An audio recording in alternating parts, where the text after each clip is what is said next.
Welcome back, everybody. Another edition of Liberty Lately. Myself, Dexter Henry, and our great women's sports reporter, Madeline Kenney. We are back with you from the Barclays Center again for the second week in a row. Maddie, how you doing? I'm doing well. I see you got the blazer. I got the memo, the right? memo. I got the memo. You didn't tell me. We just showed up. I had the plaid blazer. I love your blazer. The whole fit is good. Everybody should see Maddie's whole fit. It's good. She brought I won't stand up. She brought it tonight, but it was really good. I like it. But we tried to bring some color, some Craig Sager vibes to the show this week. But I'm glad you're well. You are about to be back on the road again. We just talked about this last time. And you're back on the road again. But this was an interesting week for the Liberty, right? They go 2-0 at home. They beat the Sun. They beat the Mystics. Opponents they should beat. Of course, yeah. But they got it done. Before we get to that, also what happened for the Liberty this week that I think is the most major news, if you're going to talk about, Stewie is back. Other players are not, but Stewie is back. How has she looked to you in her 2 games since her return? I think that there's a little bit of rust there, but she is definitely she provided this defensive presence that they've been lacking and also rebounding. So the rust is maybe more on her shooting and but the way that she's getting to the basket and attacking and getting to the free throw line, that's something that they were missing. We've been talking about their lack of ability to get to the free throw line over the past several weeks before Stewie came back. It had become a topic of discussion amongst players and frustrations that they've had with officiating and all that. But I mean, if you're not aggressively attacking the basket, you're probably not going to get to the free throw line. Sure. And nobody does it better on the Liberty than Breanna Stewart. Yep. And so, overall, I think you have to be really pleased with the way that Breanna Stewart has played these first 2 games. I mean, even tonight, she had 12 points and 9 rebounds. Led the team with 9 rebounds. I mean, you really like to see those numbers. And so I think you have to be happy with where Stewie's at, knowing that, she's going to continue to get better, and I'm not really worried about her. The one thing you would think that she would have a huge impact on, I saw you tweet about this before her return, was on defense, because Liberty's defensive rating, it was plummeted. bad. It was bad. Yeah. Not good. One of the bottom 4 worst teams in the league with defensive rating since Stewie had gone out and the time that she had missed. You would think when everybody else gets healthy, and we'll get to that a little bit later, that just her presence is going to make that better too. Once they get T-Cloud back, she's back. The Liberty defense should look like it once did early in the season. It really should, because when you watch Breanna, I mean, she has so much defensive instincts where she's able to use her length, and she has really good lateral movements, and that she can just kind of patrol the paint in a big way that they were missing. And so, it's really hard to get through to the rim when you have Stewie there. And even the way that her and JJ have in a 2-man in sync type of game, you can trust one another. And I think, she's one of the best communicators on this team when it comes to defense and knowing when to do what, whether it's help or rotate or whatever. So I think Stewie is so important to making this defense run as the league's best defense, which it was at the beginning of the season. Yeah, it was, and they're hoping to get back to that. Look, they got to get healthy, got to get a lot of players back, but with Stewie back in the fold, that should be helpful. Now, we did see some other injuries this week in this game. That we're recording this after the Mystics game, right? Sabrina Ionescu did not play in that game. John Paul Jones did not play in that game. And also Natasha Cloud did not play in the game. All interesting before they go on this 5-game West Coast road trip. We'll get to the health stuff a little bit later. We often talk about the stars on this team, Madeline, but I think enough we haven't talked about the supporting cast and the role players around this team. We've even talked about Emma Meeseman, and we've waxed poetic about how good she's been since she's been here. But when you look at a player like Rebekah Gardner, after she played in the Mystics game, right, another strong game for her off the bench, her role's always been in flux this year. Don't know how many minutes she's going to get. Where do you think she's at now with her game, and how do you think Sandy Brondello can use her in the postseason going forward? I talked to Rebekah Gardner just before the Sun game for about 8 minutes, and we were asking her a little bit about how hard it is to be patient when your role is fluctuating, and she just kind of said that she's just trusting it. She's working with her assistant coach. She's working with Sonia. She's working with the guys. She's doing a lot of work with the practice team just to kind of stay fresh and stay ready. And, when I watch Rebekah Gardner, I think that she is a really good player. She plays hard. She's tough. She hustles. She does a lot of those little things that you can appreciate. And she might not be, a star player. There's a lot of stars on this team. She might not have that star caliber, type of level, but she could be a good contributor on this team. Yeah. And I think we saw it today with just some of the smart cuts that she makes to just make, somebody that might be getting posted up and might be kind of in a log jam to be able to get in there and get a easy layup. She can go in and get rebounds. I mean, she's a smart passer too. So I think that she deserves to have a role within this team, maybe play a little bit more consistent minutes, especially down the stretch. We're down to 2 weeks left in the regular season, which is insane to think about. Crazy. Once the playoff comes, the rotation's going to get tighter. It's going to get smaller. I think there's certain matchups that you can utilize her in. It'll just kind of depend on who they're playing and what health-wise also looks like for this team. Yeah, but she's a player you would think Sandy, and I feel like she showed it, you're right, in this Mystics game, right, that you can trust. Yeah. Even if she's got to come in for 3 to 4 minute spell, you can trust her on possession. She's not going to mess it up, which is something you like from that too. Another player I want to highlight here, Isabelle Harrison. What a game she had against the Mystics. And folks, if you didn't see it, 16 points. That was her season high. 6 of 13 shooting. Very efficient. She's battled a lot of injuries in her career, and you talked in the press conference after about how, asked her if this is the best she's felt. She said, yeah, this is the best she's felt. Yeah.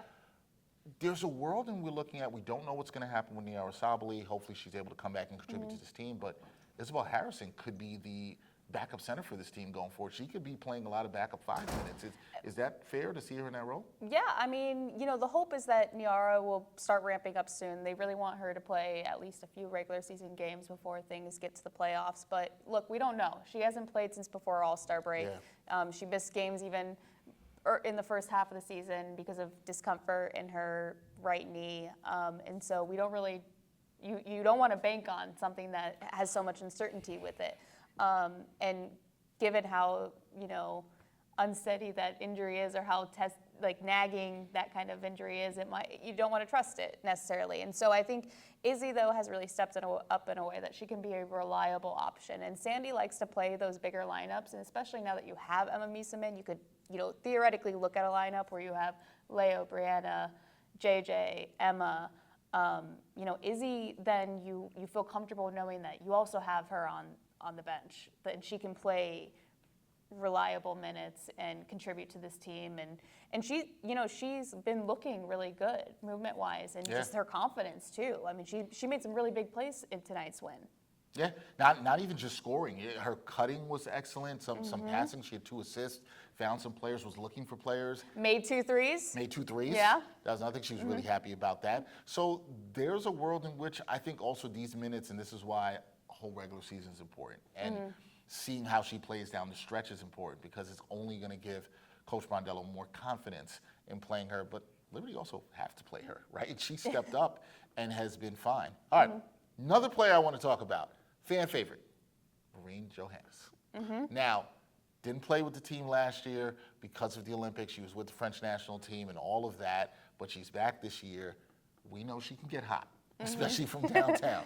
She can get hot, but she's a very interesting kind of player, right? She can run hot and cold. How have you liked her evolution through this season, reintegrating with the team, and how do you see her role with this team as we move towards the playoffs? Maureen has so much flair, and she's so fun to watch when she's on. But sometimes when she's off or having a tough spell, or she has one of those no-look passes that's just like a blatant turnover, and you're thinking, like, what do you just look? It can be frustrating to watch. But I do think that those really good moments make up for some of the mistakes that she does have. No player is perfect, and her and I kind of talked about today, actually, after shoot-around, about learning to play through those mistakes and kind of stay and playing within your game and not trying to do too much or try not to also constrain yourself and not let yourself play to the true way that you play. And she plays with a lot of flair. I don't know where the one-legged 3 came from. I tried getting it out of her where she started doing that. But she's a super fun player to watch. She's super fun to watch. I do want to find it out. Where did the one-legged 3 come from? I like seeing it. Sometimes I don't think she needs to do it.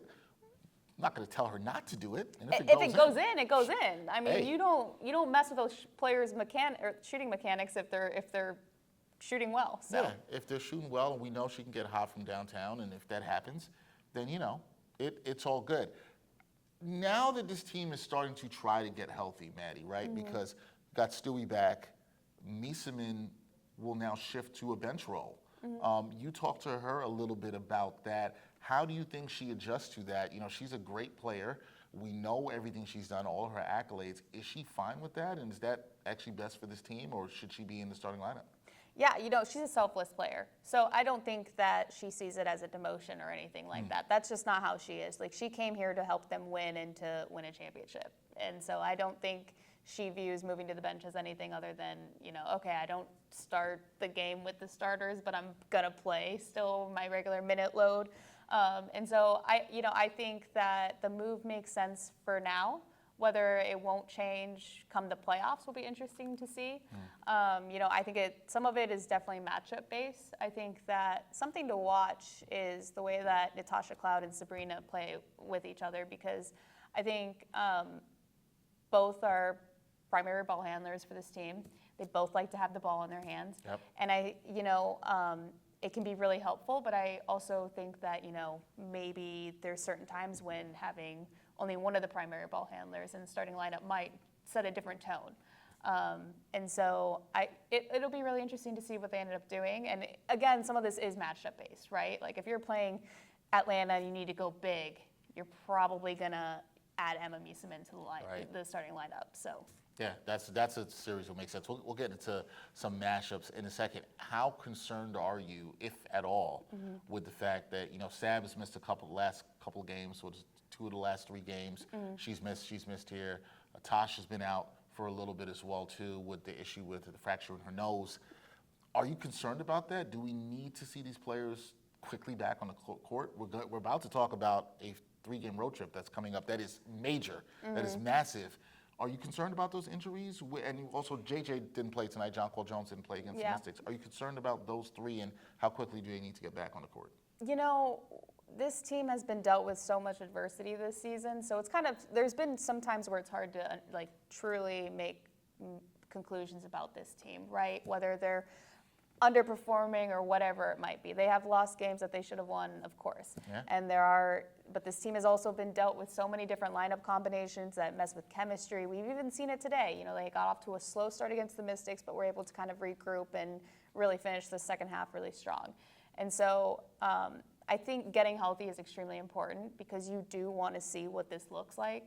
You want to see, Natasha Cloud specifically, she has a fractured nose. I saw her at shoot-around holding a mask, so whether we see a masked Cloud in a future game, it's possible, but playing with a mask, that's an adjustment, obviously. It is. And as a point guard, having the ball in your hand and, having to see and feel and all of that, I'm sure wearing a mask is not fun. I haven't done it personally, but I'm sure it's, an adjustment of some sort. But you do want to see it together. But I also say, this can go one of 2 ways, because we've talked about this proverbial flipping the switch. Yep. And the Warriors in 22, their big 3 played only 11 regular season minutes together, and they win a championship. The Nets in 2022, I want to say, yep. right? Like, it was all, when they get healthy, when they get healthy, when they get healthy, and then it just, nothing came of it. And they didn't get healthy. Yeah. And so it's just one of those things where, when this team gets healthy, that's going to put them in the best place to win a championship, obviously. And it would be really nice to see them be able to get healthy and actually take that step and see what this looks like all together in the way that they envisioned it to be. You just wonder, do they have the time to flip the switch? Because we are running out of time. We are at 5 games left at the time of recording. There's 2 weeks left in the season, unbelievably already. You feel like they've got to get all these women on the court together so they can try to gel. Now, to your point that you made last week too, with the Warriors, which I think is a good one, but those guys had that championship DNA. This team has some of that, which is what you're also kind of counting on here and hoping to, but they've also brought in some new pieces. And you wonder how all that works together with the new pieces, even though the championship DNA is here. Do you think the championship DNA is enough for them to be able to get this all together, or it's kind of like we got to wait and see? I mean, we got to kind of wait and see. Yeah. I mean, they do have players like Natasha Cloud and Emma Meeseman. They have won WNBA championship together. Stewie's obviously won several WNBA championships. Staub, Stewie, everyone on this team last year won a championship. So there is the makings of that championship DNA, but whether or not this all comes together and looks the way that they want it to and it needs to be for them to win a championship. I mean, the margin of error in the playoffs is so thin. And you look at how close the finals were last year. Yeah. And so, it puts even more of an emphasis on just how good this team needs to be playing or how well in sync this team needs to be. And quite frankly, we don't know. We have to wait. We got to wait and see. But they've got some big games coming up. We're going to get to that in 1 second. This week, though, as I said at the top, they beat the Sun. They beat the Mystics, which I think this is an impressive win because there was no JJ, because there was no Sab, because there was no T-Cloud in this game at all whatsoever. And those first two that you just mentioned were late scratches, too. Late scratches, so that's too. like learning on the fly. Right. Late scratches. Sab was questionable early in the day on the injury report and all that. What do you think this win can do, these wins, I won't say these wins, for this week, what do you think it can do for this team as they head out west to play 3 games at Phoenix, in San Francisco against the Valkyries, and then at Seattle? What do you think this week can do, especially this Mystics win? Do you think that's the kind of win that can spark this team, healthy or not, as they try to move forward and close out the season? I really do, because this is like one of those springboard wins. Like they made a adjustment at halftime when it came to defense, played a lot more zone, and they had success playing zone.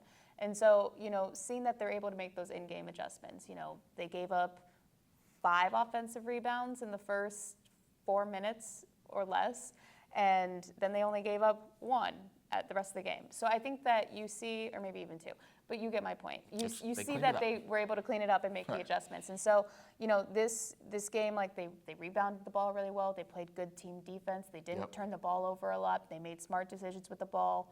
They did a really good job with their shot selection and making sure that they're not forcing things. And they also got to the free throw line 28 times. That's a wonderful number. They were aggressive in driving. They were aggressive. They were aggressive in driving. Yeah, so I do think that this is that springboard win that can really help, set the tone and also give you that feel-good vibe despite being down so many players heading into a very pivotal final 2-week sprint. I love the word you used there. Pivotal final 2-week sprint. And then there's 5 games, right, in those 2 weeks. 3 of them coming on this road trip. I just mentioned the teams they're going to play.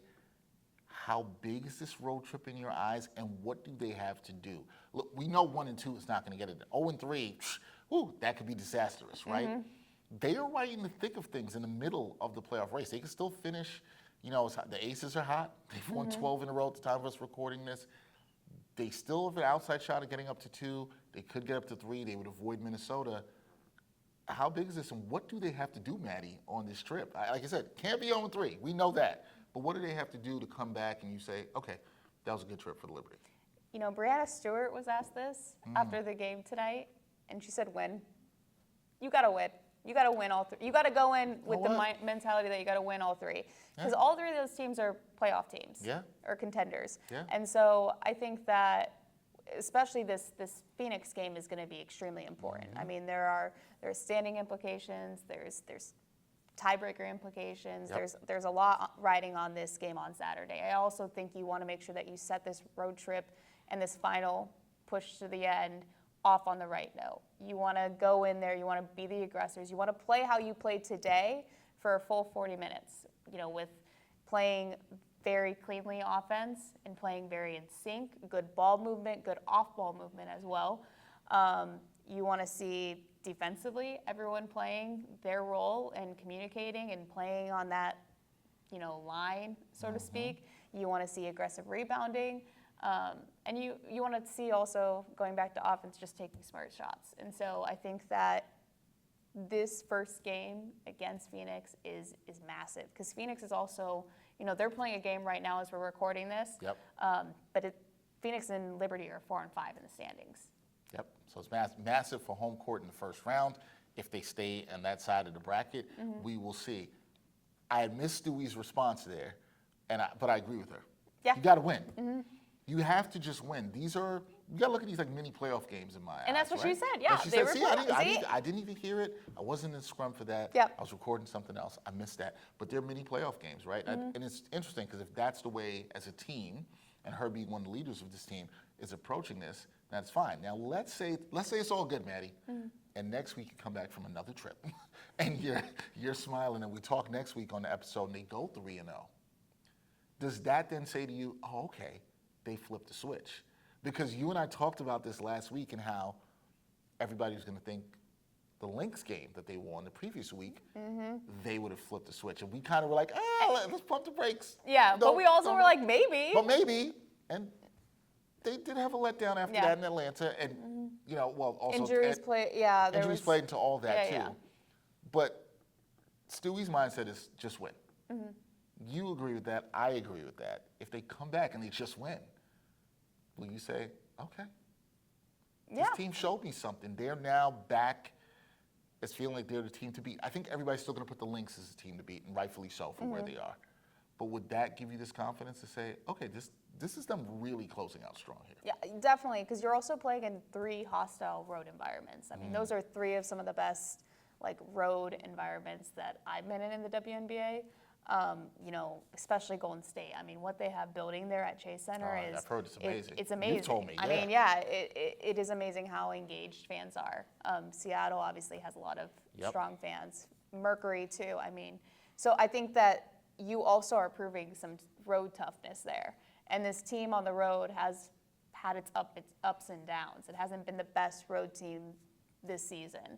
And so I think that also gives you an added layer of confidence heading into the playoffs. Because with the current setup, I mean, the first round, you're going out west almost no matter what. Most likely going to probably play a West Coast team or play out west, jump a few time zones as well. So being able to do that, know that the last time you were in that venue, you had a win. I mean, it kind of just also gives this bottom layer of okay, we can do this. This feels big. I mean, you said it was massive. You said pivotal. That's the word Pivotal. you used. Pivotal. 2 weeks. This feels huge. We could be sitting here next week and either we'll be like, they showed us something. Well, either way, they're going to show us something. They're going to show us something. It's just what are they going to show us? Is it negative or positive, right? That's it. Is it going to be negative or positive? We don't know. We shall see. It's going to be very, very interesting. But look, this is probably, I thought the 8 home games in July was huge. But now to close with everything that's happened, all the adversity they face, this feels like the biggest test of the season. This feels like the biggest, show me. Maybe, I think in sports, you kind of want this at the end sometimes. You want this at the end of your season. Now they just got to answer it. But you, go back on the road again. I'm so excited. You are racking up all these frequent flyer miles. It is great. I know it's fun covering the team. I'm sure you're ready to get to the playoffs, though. Yeah, I feel like we're in that part of where it's just let's just get this going.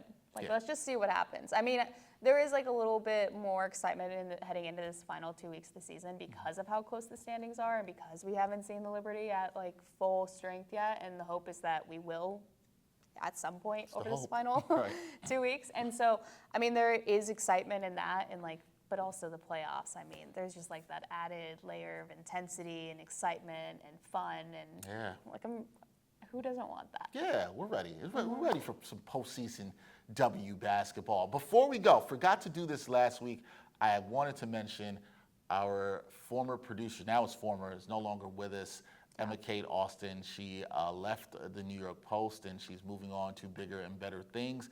But she was the person that started the show, Liberty Lately. So I wanted to send her all the love from myself, from Maddy. We appreciate Emma Kate. She is one of the best people that I've ever worked with, is a fantastic producer, an even better person, and a great and amazing friend. And we just want to send you love and wish you all the best going forward. And just let you know from us here at the New York Post Sports, as 2 journalists here, we appreciate everything you did very much. And starting the show, it's important that we have shows around women's sports. And the fact that Maddy and I are able to cover that and be part of that is, huge thanks to Emma Kate for that. So just wanted to salute Emma Kate Austin, one of the greats. I will call her the greatest producer we've ever had. The GOAT. At the New York Post Sports Video Department. Yes, the GOAT, just indeed. That's going to do it for this edition of Liberty Lately. I really like when we get to do these in person. It's even fun when we do it here at the Barclays Center. It's good. Yeah. Next time, don't tell me what you're going to wear about the blazer. I don't know. Oh, what no. Are you going to do Yeah. about the blazer? Because it's the first time I saw you in the blazer. Maybe. We'll see. Madeline might pull it out again. We'll see. You know I always generally have a blazer. I got a few jackets type situations. See, there you go. You don't know what Madeline's going to wear next time. Maybe next time we won't be as colorful, but, we'll keep it looking good on Liberty Lately. That is Madeline Kenney. I'm Dexter Henry. We'll catch you next time on Liberty Lately.